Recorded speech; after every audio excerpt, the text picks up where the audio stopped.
I will have to create my own database first since I'm at home. So in SQL Server Management Studio, in my databases folder, I'm just going to right click and I'm going to go new database.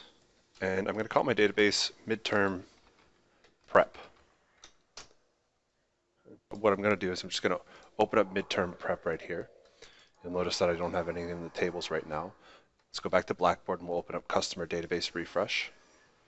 And I'll tell it to open with SQL Server Management Studio. And then just run the whole script. Don't highlight anything, just run it.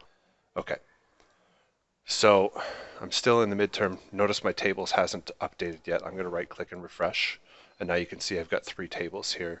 And if we have a good look at them, we can see we have customer, division, and province. If you look at our test materials,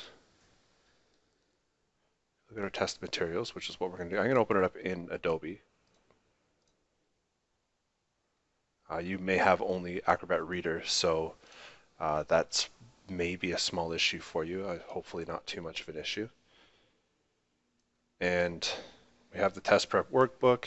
It says PROG1735. I know that some of you are PROG1101. It's essentially the same course, definitely the same goals, just some dissimilarities in content.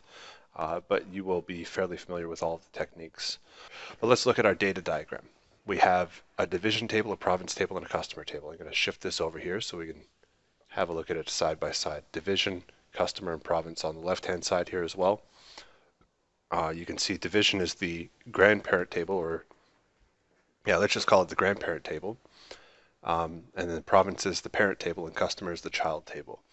Division and province are very simple tables with just a name, an ID, and in the case of province, the implied, based on the crow's foot, the implied foreign key. So there is a foreign key column in the province table, and based again on the crow's foot, we know there's a foreign key column in the customer table, which has significantly more information. That's probably where we're going to spend a lot of our time focusing on answering some of these questions. We look at our table design charts. You're going to want to look back at these whenever you're not sure what type of data you should be comparing against and so on. And if you look at a column and you're wondering why is it like that, it's a good idea at that point to go and do a select all. For example, I've always told you, and you should know by now, that you should only have a character field when you know exactly the number of characters that are going to be in a field. Well, what I did here was I borrowed a generation program, a program that generates stuff for us, to create customers for me online. And if we have a look at our customer data, I'm just going to select everything from customer. By the way, my IntelliSense needs to update now. It says invalid object customer. I'm still in the midterm prep database where I should be, and I have a customer table. So it's lying to me saying that the object name's not there. What I do is I press Shift Control R, or I go to Edit, IntelliSense, refresh local cache, and you can see Shift Control R is the hint at the shortcut that we can use there. So now it's not going to lie to me and I can use IntelliSense. You'll notice that as I start typing customer now, it's available in my IntelliSense list. Okay. But anyway, that wasn't quite the point here. What we were looking at is the customer data. I just wanted to grab everything so we can have a look. And you can see customer ID. What this is just a 36 character. It's called a GUID.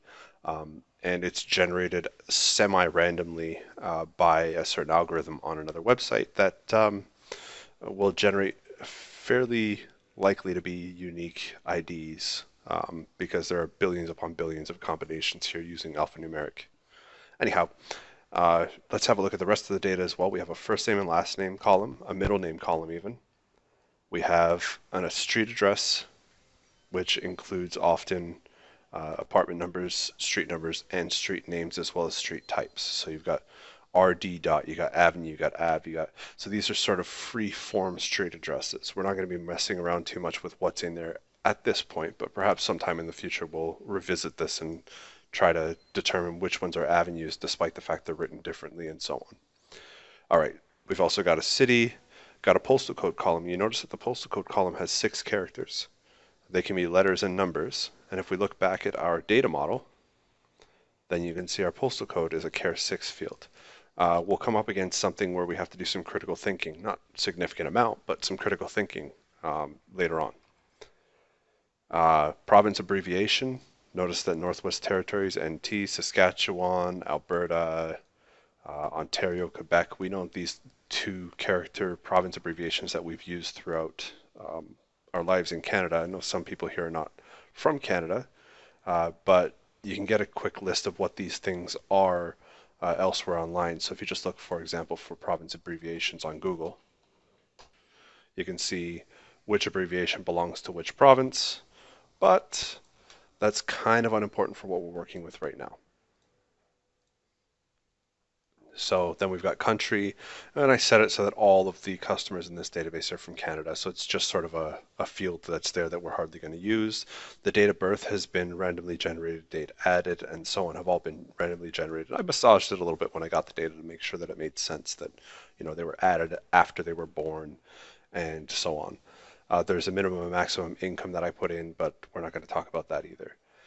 But you can see this is a rough dollar value that is somewhere under $1 million. There's not a complete definition of what each of these columns means, but this customer income is how much money they make in a year for their household. Now, if we just do a quick select star from division, we can have a look at what's in the division code or the division table. All it is 3 divisions, and that's how the divisions, or sorry, how the company divides up the parts of Canada. So we have the Western Division, which probably includes the Western provinces like British Columbia, Yukon, Northwest Territories, Alberta, and so on. Then we have Central, which includes Ontario and Manitoba and so on.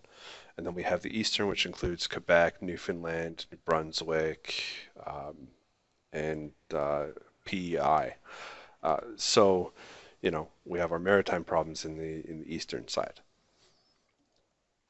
And we can investigate that further if we do a select everything from province. And you can see that our provinces, since they are a child table of division, there we go. Child table of division also have a division ID, which is their foreign key that points to that division. Division ID points to division. Okay. So you can see that Alberta, BC, and Northwest Territories and Yukon all belong to Western. Central consists of Nunavut, Ontario, Manitoba, Saskatchewan, Eastern, PEI, Quebec, and so on. So we can look at this at a glance and know what it is, but sometimes we want to do queries that have something to do with our customers that are related to this database.